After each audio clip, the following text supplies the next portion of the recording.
வணக்கம். இலங்கை செய்திகளுடன் நான் நிரோஷன். விரிவான செய்திகளுக்கு முன் தலைப்புச் செய்திகள்.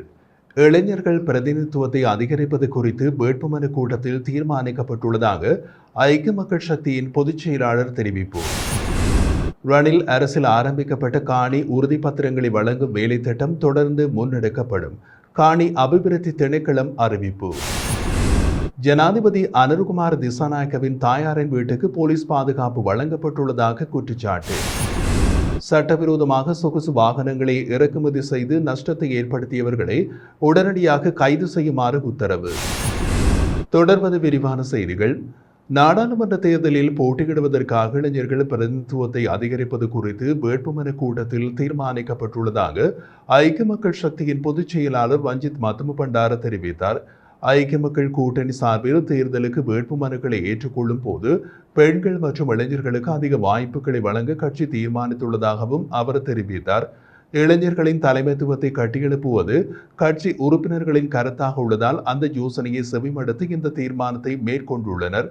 அதன்படி பெண்கள் மற்றும் இளைஞர்கள் உள்ளடங்கும் வகையில் புதிய 3 வேட்பாளர்கள் அல்லது மாவட்ட ரீதியில் நியமிக்க நடவடிக்கை மேற்கொள்ளப்பட்டுள்ளது. ஜனாதிபதி தேர்தலில் ஐக்கிய மக்கள் கூட்டணியை பிரதிநிதித்துவப்படுத்திய கட்சிகளோடு இணைந்து இம்முறை நாடாளுமன்ற தேர்தலில் போட்டியிட உள்ளனர். ஐக்கிய மக்கள் கூட்டணியுடன் புதிதாக இணையுள்ள கட்சிகள் என்ன என்பது தொடர்பாக கலந்துரையாடி எதிர்வரும் நாட்களில் அறிவிப்பதாக ரஞ்சித் மத்துமபண்டார தெரிவித்தார். இலங்கை வெளிவிவகார அமைச்சர் விஜித ஹேரத்தை இலங்கைக்கான அமெரிக்க தூதுவர் ஜோலிசங் இன்று சந்தித்துள்ளார். சமூக ஊடக பதிவில் அவர் இது குறித்து தெரிவித்துள்ளதாவது: இலங்கையின் வெளிவிவகார அமைச்சரை அவரது புதிய பதவியில் சந்திக்க முடிந்துள்ளமை குறித்து மகிழ்ச்சி அடைகின்றேன்.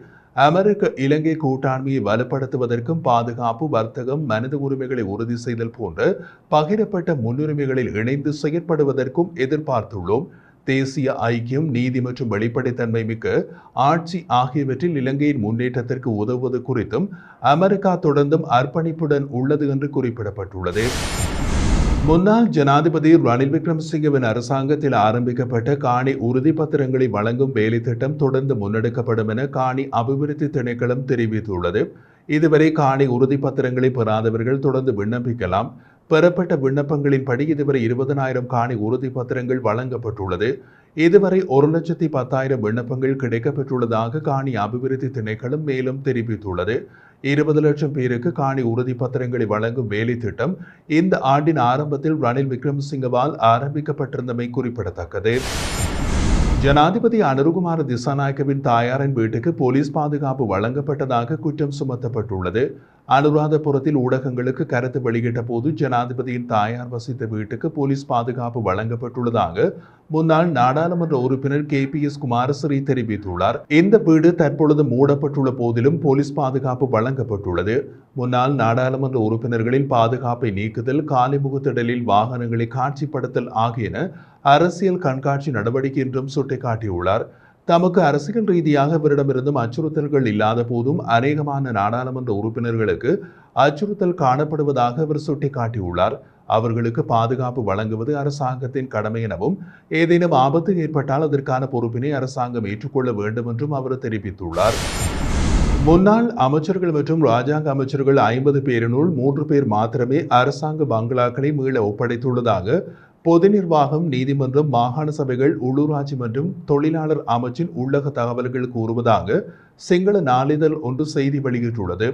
அமைச்சர்கள் மற்றும் ராஜாங்க அமைச்சர்கள் 10 பேர் வீடுகளை ஒப்படைப்பது தொடர்பாக விசாரித்திருந்ததாகவும் தகவல்கள் தெரிவிக்கின்றன.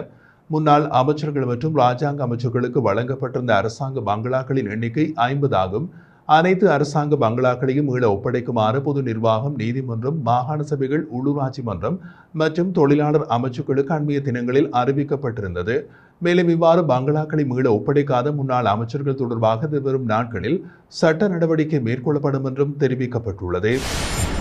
2015ஆம் ஆண்டுக்கு பின்னர் சட்டவிரோதமான முறையில் சொகுசு வாகனங்களை இறக்குமதி செய்து இலங்கை சுங்கத்திற்கு 50 பில்லியன் ரூபாவுக்கும் மேல் நஷ்டத்தை ஏற்படுத்தியவர்களை உடனடியாக கைது செய்து நீதிமன்றத்தில் முன்னிலைப்படுத்துமாறு லஞ்ச ஊழல் ஆணைக்குழுவுக்கு பணிப்புரி விடுக்கப்பட்டுள்ளது. வாகனங்களை பறிமுதல் செய்வது மாத்திரமின்றி சட்டவிரோத இறக்குமதியில் ஈடுபட்டவர்களை கைது செய்யுமாறும் கொழும்பு பிரதான நீதவான் திலின கமகே லஞ்ச ஊழல் ஆணைக்குழுவுக்கு நேற்று பணிப்புரி விடுத்துள்ளதாக தெரிவிக்கப்படுகிறது.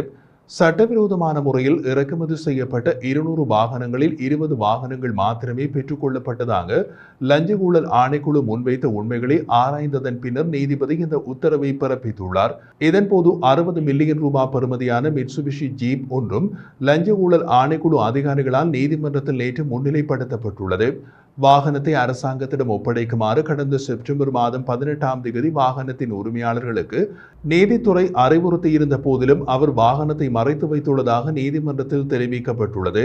வாகனத்தை கைப்பற்றுவதற்கான நீதிமன்ற உத்தரவை பெற்ற பின்னரே லஞ்ச ஊழல் ஆணைக்குழுவின் அதிகாரிகள் வாகனத்தை பெற முடிந்தது.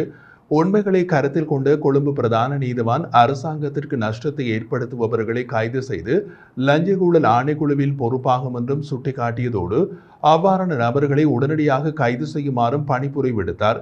2015ஆம் ஆண்டுக்கு பின்னர் சட்டவிரோதமான முறையில் இறக்குமதி செய்யப்பட்ட 200 சொகுசு வாகனங்கள் மோட்டார் போக்குவரத்து திணைக்களத்திற்கு பொய்யான தரவுகளை வழங்கி சாதாரண வாகனங்களாக பதிவு செய்யப்பட்டுள்ளதாக லஞ்ச ஊழல் ஆணைக்குழு விசாரணைகளில் தெரிய வந்துள்ளது. ராஜகிரிய பிரதேசத்தில் கவனக்குறைவாக வாகனம் செலுத்தி விபத்தை ஏற்படுத்தியதாக குற்றம் சுமத்தப்பட்டுள்ள முன்னாள் நாடாளுமன்ற உறுப்பினர் பாட்டாளி சம்பிக்க ரணவக்கவுக்கு எதிராக தாக்கல் செய்யப்பட்டுள்ள வழக்கு ஒத்திவைக்கப்பட்டுள்ளது. இதன்படி எதிர்வரும் பிப்ரவரி மாதம் 28ஆம் தேதி வரை ஒத்திவைக்க கொழும்பு மேல் நீதிமன்றம் தீர்ப்பளித்துள்ளது. 2016ஆம் ஆண்டு பிப்ரவரி மாதம் 28ஆம் தேதி ராஜகிரிய பிரதேசத்தில் கவனக்குறைவாக வாகனம் செலுத்திய சம்பவம் தொடர்பில் பாட்டாளி சம்பிக்க ரணவக்கவுக்கு எதிராக சட்டம் அதிபர் இந்த வழக்கை தாக்கல் செய்துள்ளார். இந்த வழக்கு இன்று புதன்கிழமை விசாரணைக்கு எடுத்துக் கொள்ளப்பட்ட போது பிரதிவாதியான பாட்டாளி சம்பிக்க ரணவக்க நீதிமன்றத்தில் முன்னிலையாகினார். அப்போது வழக்கு விசாரணைகளை இடைநிறுத்தி உயர் நீதிமன்றம் இடைக்கால உத்தரவை பிறப்பித்துள்ளதாக வழக்குரைஞர்கள் சார்பில் முன்னிலையான சட்டத்தரணி அமரஸ்ரீ பண்டிரத்ன நீதிமன்றத்தில் தெரிவித்தார். இதன்படி இந்த வழக்கை அழைப்பதற்கு வேறு திகதியை வழங்குமாறு சட்டத்தரணி நீதிமன்றத்திடம் கூறினார். இந்த கோரிக்கையை ஏற்ற உயர் நீதிமன்ற நீதிபதி இது தொடர்பான வழக்கினை ஒத்திவைத்துள்ளார். ராஜபக்ச ஆட்சியின் போது பொது நிதியை கொள்ளையடித்ததாக சுமத்தப்படும் குற்றச்சாட்டை நிரூபிக்குமாறு ஜனாதிபதி அனுரகுமார திசாநாயக்கவுக்கு முன்னாள் நாடாளுமன்ற உறுப்பினர் நாமல் ராஜபக்ச சவால் விடுத்துள்ளார். உகாண்டா மற்றும் சீஷெல்ஸ் உட்பட பல்வேறு நாடுகளில் பொது நிதிகள் கொள்ளையிடப்பட்டு பதுக்கி வைக்கப்பட்டுள்ளதாக ஜனாதிபதி முன்னர் தெரிவித்த கூற்றுக்களின் காணொலி காட்சிகளை அவர் தனது எக்ஸ் தளத்தில் பகிர்ந்து அதனை நிரூபிக்குமாறு சவால் விடுத்துள்ளார். ஜனாதிபதி தனது குற்றச்சாட்டுகளை நிரூபிக்க வேண்டிய நேரம் இது என்றும் நாமல் பதிவிட்டுள்ளார். அந்த பதிவில் மேலும் குறிப்பிடப்பட்டுள்ளதாவது, உகாண்டா மற்றும் பல்வேறு நாடுகளில் பில்லியன் கணக்கான டாலர்களை நாங்கள் பதுக்கி வைத்துள்ளோம் என்று ஜனாதிபதியும் அவரது குழுவும் பல ஆண்டுகளாக குற்றம் சுமத்தி வருகின்றனர். ஜனாதிபதி தனது குற்றச்சாட்டுகளை நிரூபிக்க வேண்டிய நேரம் இது என்றும் நாமல் தெரிவித்துள்ளார்.